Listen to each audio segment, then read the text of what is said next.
La maternité de l'hôpital municipal a été secouée par les vents violents qui s'infiltraient par les fissures des fenêtres. Dehors, les rues sombres de Hugo-Nial étaient couvertes d'une neige fine et mordante, tandis que dans les couloirs se mêlaient l'odeur âpre du désinfectant et l'odeur rance du linoléum usé.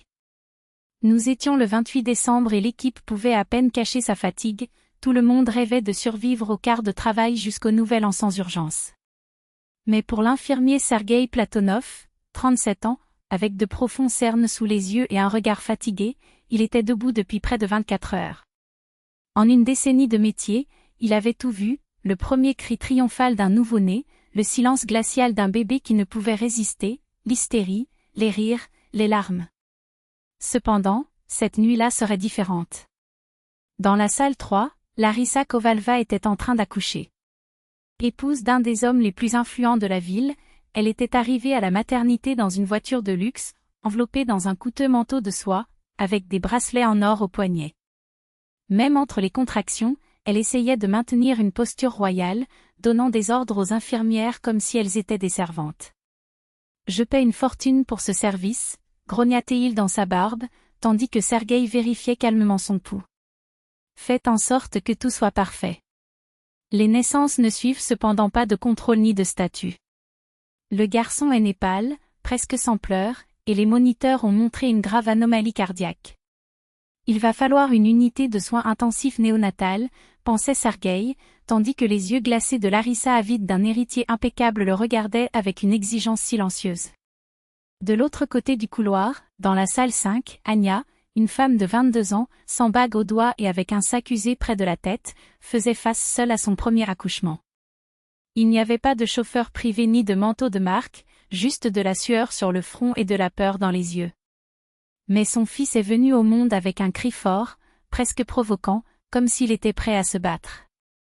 Sergueï, alors qu'il tenait les deux nouveau-nés dans la salle d'observation, sentit un tourbillon de pensées interdites envahir son esprit. On était condamné à une vie de souffrance, l'autre, à une existence de privilèges vides. Et s'ils changeaient leur destin? Au moins l'un d'entre eux aurait une réelle chance. Il savait que c'était un crime, que cela pouvait le détruire, mais ses doigts glissaient déjà sur ses bracelets d'identification.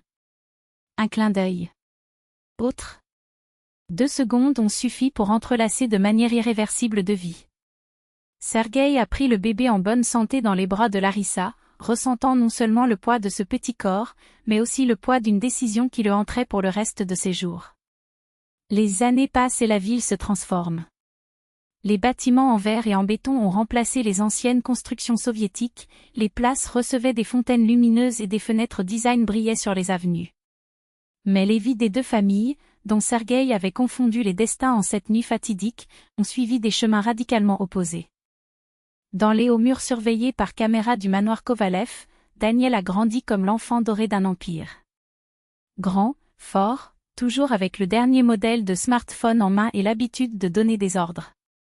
Il avait des professeurs particuliers, un chauffeur à sa disposition, voyageait à l'étranger et parlait couramment 2 langues.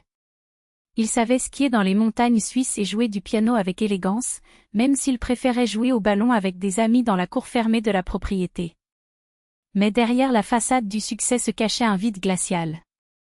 Larissa l'a créé d'une main de fer, exigeant la perfection à chaque étape, toute désobéissance était punie du retrait des privilèges. Son mari, absorbé par ses affaires et ses ambitions, parlait plus à l'avocat qu'à son propre fils. Daniel, bien qu'étant la star aux yeux des autres, se sentait souvent seul dans cette maison impersonnelle, où même la climatisation semblait artificielle. De l'autre côté de la ville, dans un appartement de 2 chambres au 5e étage d'un immeuble en ruine, vivait Pavel, mince mais résistant, avec un sourire facile et un regard empreint d'une discrète mélancolie. Sa mère, Anya, avait 2 emplois pour payer ses factures, et il n'y avait pas d'argent pour des cours particuliers ou des vacances à la plage. Mais la maison sentait toujours les gâteaux faits maison, et le soir, ils se réunissaient pour regarder de vieilles comédies à la télévision, riant à en avoir mal au ventre. Pavel a étudié dans une école publique, mais sa curiosité et son dévouement l'ont fait se démarquer. Il réparait les ordinateurs des voisins pour quelques pièces de monnaie afin de l'aider à la maison et rêvait d'aller dans une école d'ingénieur.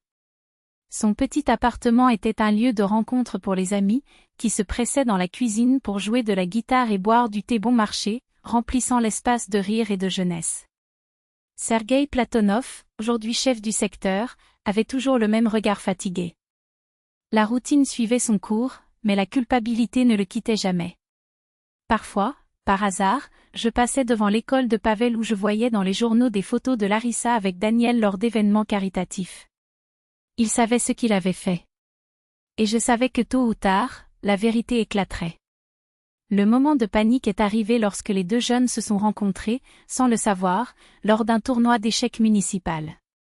Sergueï, en tant que médecin invité, a regardé le match entre eux, ignorant qu'ils étaient face à face avec leur propre sang. C'est alors qu'il comprend, pour la première fois, que le temps ne pardonne pas et que ses choix ont créé une bombe à retardement.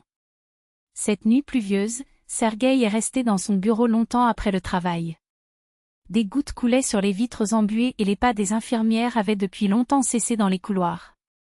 Sur la table, un dossier jauni contenant des archives d'il y a 15 ans. Sur l'étiquette, deux noms, Larissa Viktorovna Kovalva et Ania Sergeyevna Smirnova. Il a revécu cette nuit en boucle, les cris dans la salle d'accouchement, le désespoir face à l'état du bébé de Larissa, les pleurs vigoureux du fils d'Ania, abandonné en arrière-plan. Il se souvint de la façon dont il tenait ses deux petits corps dans ses mains et comment, dans un élan qui lui paraissait presque noble à l'époque, il prit une décision qui allait tout changer. Ses mains tremblaient lorsqu'il composait le numéro de Larissa. Nous devons parler. Il s'agit de Daniel. Sa voix était rauque, comme si elle appartenait à un étranger. Le lendemain, elle entra dans son bureau avec sa posture hautaine habituelle, enveloppée dans un fin manteau de laine et un air dédaigneux.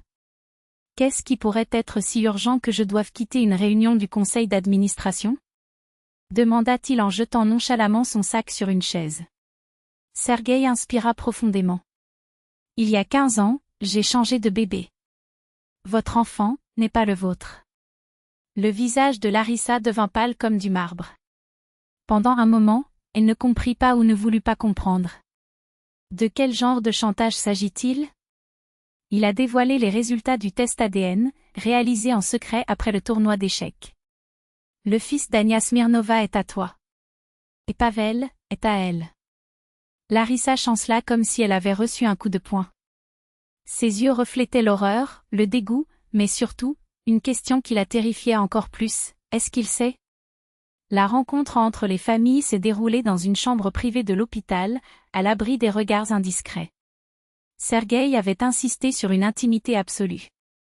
Ania est arrivée avec des mains tremblantes, vêtue d'un simple manteau, les yeux gonflés à force d'avoir pleuré toute la nuit, essayant d'absorber l'impossible. Pavel, à ses côtés, fronçait les sourcils, ne comprenant pas pourquoi ils avaient été appelés. Larissa, impeccable dans son costume ajusté, avait derrière lui Daniel, qui observait tout avec un sourire ironique, comme s'il s'agissait d'une autre performance sans importance. Sergueï a répété la vérité, et le silence qui a suivi n'a été rompu que par le claquement de la pluie sur les fenêtres. C'est un mensonge, dit d'abord Larissa, même si sa voix n'avait plus la même fermeté. Impossible. Je l'ai élevé pendant 15 ans. Et je l'ai aimé à chaque seconde de ce temps, l'interrompit Ania, la voix brisée.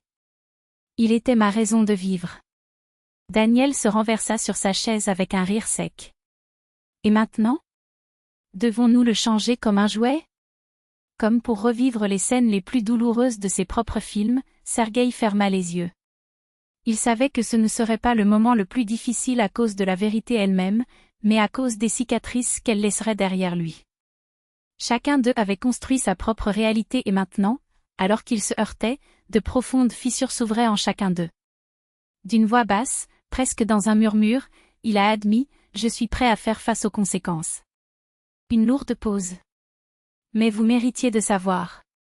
Ania regarda Larissa pendant de longues secondes, et dans son regard il n'y avait aucune haine, juste l'amère fatigue de quelqu'un qui a déjà pleuré toutes les larmes possibles.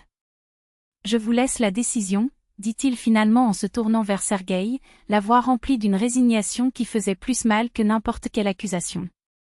Laissons la justice décider.